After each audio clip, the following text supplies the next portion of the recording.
Steve Jobs, around this time, wanted to go to Reed College because one of those special people in the world that got a Nobel Prize was at Reed College. And I drove Steve up to Reed College in Portland, Oregon, visited him quite a few times in the next months. And the first day he got there, he brought a card to me. He said, look, here's the classes they're telling me I have to take.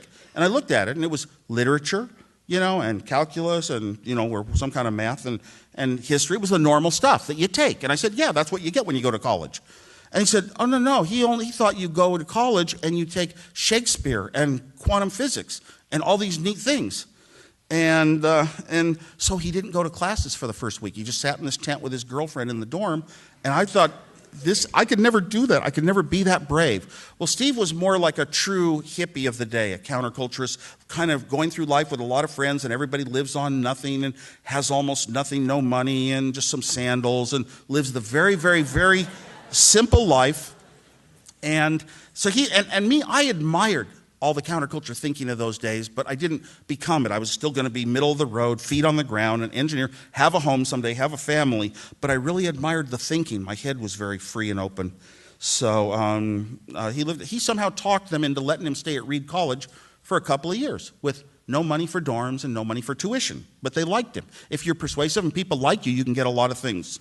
And he always got lots of things easy by being who he is, and he's very impressive and intelligent. Steve Jobs came back from Oregon, and he's the sort of person, I told him all about Pong and everything. He went down to Atari and got a job. So that quickly. And so he was in there kind of like fixing up the machines they designed. He wasn't quite engineer level. And he came to me one day and he said, Nolan Bushnell, who owns Atari, wants you to design a game. He's sick and tired of his own engineers designing games with 100 chips, 120 chips, 150 chips, 180 chips. He wants small ones, and he knows you design things small. And Steve described to me this one-player Pong game called Breakout. And I said, yeah, oh my God, it'd be the greatest thing in my life to design a game that people are going to play in bowling alleys and stuff. Kids are going to play. How incredible. And Steve said, well, there's a hitch. We have to build it in 4 days and nights. It wasn't software back then. It was hardware. Little chips with voltages that went high and low, and you had to hook wires to make other chips go high and low to get signals into a TV set that showed up as balls and paddles. That was a 6-man-month job. So 4 days and nights. I didn't think I could do it, but I sat down, started designing. We didn't sleep for 4 days, either one of us. We both got the sleeping sickness, mononucleosis. We delivered a working Breakout game to Atari. While I was there, I was kind of, you know how you are when you're falling asleep and you're hardly awake and your mind's drifting? It's almost like I don't know, it's almost like you're hypnotized, sort of hallucinogenic or something. All the games in Atari at that time were built with black and white TV sets, little dots going in black and white. And I went to the factory floor, and this one game had a bunch of Mylar on the screen, red, green, blue, orange. And as the ball went across the screen, it was changing colors like a rainbow. And I was just mesmerized by this color effect. Color is so important in the world. And then into my head popped an idea of a way to take a little $1 chip, spin it around at the right speed, and get all sorts of signals out that would look like color on an NTSC television, or American television. So I filed that idea away. Next thing, after Breakout, Steve Jobs and I went to visit a friend who said he had something big to show us, and he's down in a basement typing on the big teletype machine, and he says, I'm playing chess with a computer in Boston. And he was on the ARPANET, the early forerunner of today's internet. And he brought up a list of computers, Stanford, Berkeley, UCLA, Illinois, MIT was on there, about 12 computers, and you could log on. It's that getting far away thing that makes you super powerful and superhuman. And I said, I drooled, and I said, I have to have this. So I went home, and instead of designing a game that put balls and paddles on my home TV, and I had no money at all. Steve Jobs and I were in our young 20s, realize. We had no savings account. We had no checking account, really. We had no cars we owned. We had zero. So the only output device I ever had was my television, because it was free. I already owned it. Televisions didn't have video in those days. You had to take it apart, scope around, find where to put the video signal in, inject it, and you'd get a picture on your screen. And I just redesigned my game. I designed a new product that would put letters of the alphabet, words, on my television set. And then I bought a keyboard for a huge amount of money, and I could type, and through a modem that I built, I could type to that computer in Boston or Stanford or wherever, or Berkeley, and I could type and run the programs that were for guests, and it would type back to my television set. And I was so happy, and I hardly ever used it. I just wanted to actually create it more than I needed to use it. Steve Jobs came along and said, why don't we sell this design to a local time-sharing computer company? And we did, and got some money for it. So it was a TV terminal of my own. Now a friend came to me and said a group of people are getting together that are interested in things like TV terminals, video terminals. I thought, wow, I'm so shy. I never talked to anyone, but I love showing off my devices, and then people talk to me. So I said, I'll go. It was the Homebrew Computer Club. And we started in Menlo Park. It was a rainy night. The garage door was open. And everybody was talking about one of these geeky-looking front panel little computers based on a microprocessor. And I had not followed microprocessors, so I felt very shy. I was the only one in the room that didn't know what this meeting was about. It was about the Altair 8800 thing that called itself a computer, but it was really just a glorified microprocessor with switches and lights for ones and zeros and buttons you could push to get them into memory. And I thought back, I built that computer 5 years before. But so I took home a data sheet for a microprocessor, and that night I found out that a microprocessor was roughly the mini computers I used to design in high school. I said, I'm in business. Oh my God, that computer I wanted my whole life. Now I see the path to get it. And I took my video terminal and I redesigned it to put a microprocessor and some memory, a little startup program like our Hewlett-Packard calculators, so I could now type to my own computer and it could type to my TV set. And in the Intel world, the other machines that were coming out, the hobby kits, were usually based on the Intel chips, and Bill Gates had written a BASIC for it. We knew his name. This little hobby community, a few people here, a few people there, hardly anyone, not even thousands of people in the country maybe, followed these new developing microcomputers, and Bill Gates' name was famous. He had written a BASIC. And I thought, wow, if I write a BASIC for my microprocessor, I'll get famous. So I had never programmed in BASIC, by the way. I had to learn the language, write a syntax charts. I'd never taken a course in doing this, but I'd read some books on it and managed to write my own BASIC. And I'd go down to the club and pass out my schematics. And I'd pass out my code listings, no copyright notices. Give it away for free because our club members were young people, the people like yourselves. It wasn't moneyed people, it wasn't CEOs, it was the people who were technicians that knew computer logic, that wanted their own computer, didn't want the company to own it, and they wanted to prove that if you can program, you can do more for the company than the CEO. And I wanted to help these social dreams come to reality, that kids with an interactive book would now use 100% of their brain instead of 10%. So I gave away my schematics so that everybody in our club could build their own computer. Unfortunately, a lot of people aren't skilled at building things and soldering wires. So Steve Jobs came along then, and he saw the interest in my design, and he said, why don't we start a company, and what we'll do is we'll make a PC board for $20 and sell it for $40 to make life easy for the people who want your computer.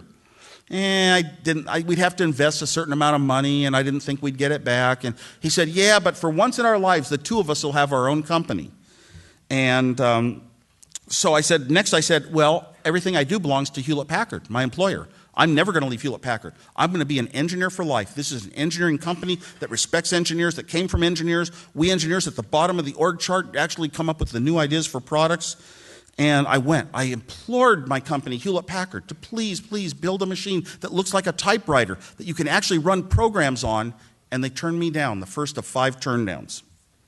So Steve and I sold my most valuable possession, my HP 65 calculator. Steve sold something, and we invested in a PC board. The next thing that happened was Steve called me at work one day, and he said, I got an order for $50,000. My salary was $24,000. This was scary. This was like big time. Oh my God, we're more than just a little fun thing at home. So I went back to Hewlett-Packard's legal department. They circulated it. I got turned down again. And we were off into basically starting Apple. We had the garage going for the next half year. It's called the garage. We didn't do any designs in the garage. We didn't do any sales in the garage. The telephone was in Steve's bedroom. It's just that you had to have a place to gather Our friends would gather and talk about the computer and try out a new program on a bench in the garage. The computers weren't manufactured in the garage. They were manufactured at a place in Santa Clara. We would drive them to the garage, test them, put them in a white box, drive them to the store. As I said, we had no money, Steve and I. So what we got was we had 30 days credit on all the parts to build the computers. Once we got the computers out of Santa Clara and tested them, we drove them to the store and we got paid cash on delivery. So the store was taking the credit. And that's how we were able to run this Apple I thing. It's like sometimes you can have dreams that are far out and cost a lot of money to accomplish. And it might cost, and if you had a little bit less money, you can do a little bit less of that dream. But basically, stick with whatever money you have, do what you can. It's a step forward that will get you onto the other steps. Within, so many people would come by. Steve's dad was always in the garage working with his laser stuff, and his sister, we'd pay her $1 a board to plug the chips into the sockets sometimes. She'd make some money. And that was a lot back then, and she was making a lot of money. And Dan Kotke was a friend who came by, and he learned how to test them and fix some of the problems on the boards. And a couple of high schoolers that we met at the Homebrew Computer Club would come by because they were interested that we had the computer that was going to be affordable. Within 3 months, I designed really a computer from the ground up, the Apple II. And for some reason, it wound up half as many parts, 10 times the computer. Nobody would have ever expected color to be in a computer. It was just a shock to the world that it could be done at an affordable cost in that year. Nobody would have expected graphics. What do I mean by graphics? Well, you could say type a number like 7 into a memory location, and a blue square would pop up on your TV. And instantly you can realize if you just manipulate all the numbers in memory, you can have colors moving around on your set, graphics. We had high resolution, meaning pixels on a screen, that long ago with the Apple II. And we knew that this product was a big winner, so we didn't give it out for free. And we started looking for the money to build it because we knew we could sell 1,000 of them. How do you build 1,000 of them if they cost $250 each to build? You need $250,000. It's like $1 million of today's dollars at least. We went to Commodore and tried to get them to give us a bunch of money. Steve started talking real big money, give us a few $100,000 and give us some jobs and give us some stock. And I was so embarrassed. I'm thinking, how can you ask for that? I mean, my salary is only $25,000. You know, I've designed 2 computers in a year, and it's like just good engineering is all it is. And they turned us down and built their own. Everyone we showed this Apple II to decided to get into the business. We went to Atari. They were friends of ours, but they had their hands full with the first home Pong game, so they turned us down. We went to venture capitalists, and we couldn't speak like businessmen. Neither one of us had any business experience or any business schooling. Like I told you, how young we were. So that didn't go, and we ran into this guy, Mike Markkula. He was an angel, and he figured that this was going to be a big thing. These computers were going to be the next big explosion in the technical world in terms of money, and we were going to be a huge billion-dollar company in a few months. And he knew how to run business. He'd retired on a stock option. So he would invest in us, but I had to leave Hewlett-Packard. And that was a very difficult decision for me because I had decided I wanted to work for Hewlett-Packard for the rest of my life as an engineer. I've designed on the side, just at night, I've designed 2 computers and built them, and cassette tape interfaces. I wrote a BASIC. I did all these other interfaces and stuff. And why don't I just keep doing that on the side and keep my job at Hewlett-Packard as well? And Mike Markkula said, no, I had to leave Hewlett-Packard, and he gave me until Tuesday to decide. And on Tuesday, I was one of those people, I grew up very independent my whole life, and I wasn't going to be influenced by money. So on Tuesday, I turned him down and said, nope, I'm going to stay at Hewlett-Packard and design computers for myself at night. And Steve went into a frenzy, Steve Jobs. He got all my relatives to start calling me, and all my friends, take the money, take the money. And one friend finally said the right thing. He said, look, you can start this new company and be an engineer and stay an engineer, and you don't have to go into management, you don't have to run it. And that's what I needed to hear, because at that point, I was the sort of person that could never really run a company. I couldn't step on other people's toes. I think we're about done, but I'll give a couple of the good highlights real quickly. The Apple II was introduced.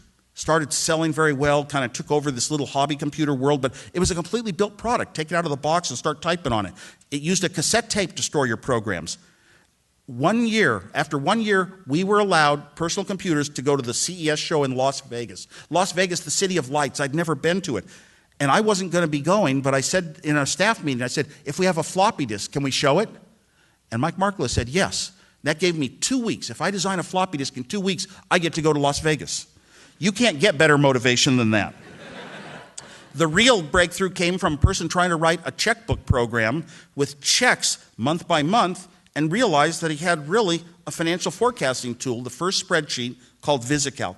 Once VisiCalc was out, an Apple II plus VisiCalc to a small businessman, they could do their work in 2 hours, 3 hours that would take them 10 years by pencil and paper, and they were just buying them by the hordes, and we were a big, lucky technical success story. After Apple was successful and I had a plane crash while working on the Macintosh project, I did go back to finish my college, and I came back to Berkeley, and I enrolled over in the main building under a fake name, Rocky Raccoon Clark, to finish my studies, so I got my diploma in that name. And I did other things that I intended my whole life to do. I did go back and I taught 5th grade for 8 years and things like that because just wanted, how do you stay yourself? I'm ready for question and answers. I'm not sure how much time we have left. Probably running a little late. So, thank you.